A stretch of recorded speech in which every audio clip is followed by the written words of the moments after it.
एक समय की बात है, महात्मा बुद्ध अपनी तपस्या में लीन थे। उन्हें तपस्या में बैठे हुए कई दिन बीत चुके थे। तभी एक शिकारी उस रास्ते जा रहा था। उस शिकारी ने महात्मा बुद्ध को पहचान लिया। शिकारी ने महात्मा बुद्ध के बारे में बहुत बड़ाई सुनी थी, किंतु वह महात्मा बुद्ध की बड़ाई से संतुष्ट नहीं था। उसने परीक्षा लेने के लिए सोचा। शिकारी पहले तो महात्मा बुद्ध को एक छोटा सा पत्थर फेंक कर मारता है, किंतु महात्मा बुद्ध कोई प्रतिक्रिया नहीं करते हैं, क्योंकि उनका मानना था शरीर को तकलीफ होती है, आत्मा को नहीं। अतः शिकारी द्वारा फेंके गए पत्थर के कारण शरीर को कष्ट हुआ, किंतु आत्मा को नहीं। शिकारी कुछ समय सोचता रहा, महात्मा बुद्ध कुछ प्रतिक्रिया करेंगे, किंतु महात्मा बुद्ध अपनी तपस्या में लीन थे। उन्होंने कोई प्रतिक्रिया नहीं की। पुनः शिकारी ने पत्थर फेंका। वह पत्थर महात्मा बुद्ध के आंखों के ऊपर लगा और उस जगह से खून बहने लगा।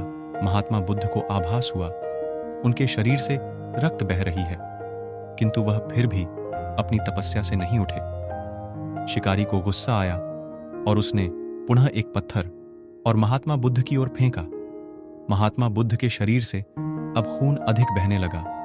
इतनी पीड़ा महसूस कर महात्मा बुद्ध के आंखों से आंसू निकलने लगा। शिकारी ने महात्मा बुद्ध के पास जाकर पूछा, आपको जब मैंने पत्थर मारा तो आपने कोई प्रतिक्रिया नहीं दी।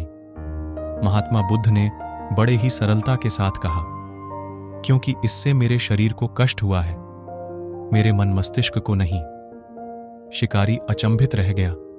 उसने पूछा, फिर आपकी आंखों से आंसू क्यों बह रहे हैं?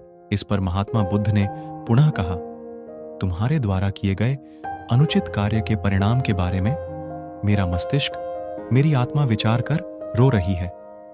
तुमने इतना बड़ा पाप किया है, तुम्हें कैसी सजा मिलेगी?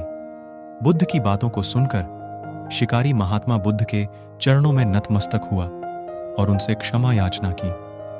महात्मा बुद्ध क्षमाशील व्यक्ति थे। उन्होंने तुरंत शिकारी को क्षमा कर दिया और अपना आशीर्वाद दिया। वह शिकारी महात्मा बुद्ध का आशीर्वाद पाकर एक महान व्यक्ति और साधक के रूप में जीवन व्यतीत करने लगा।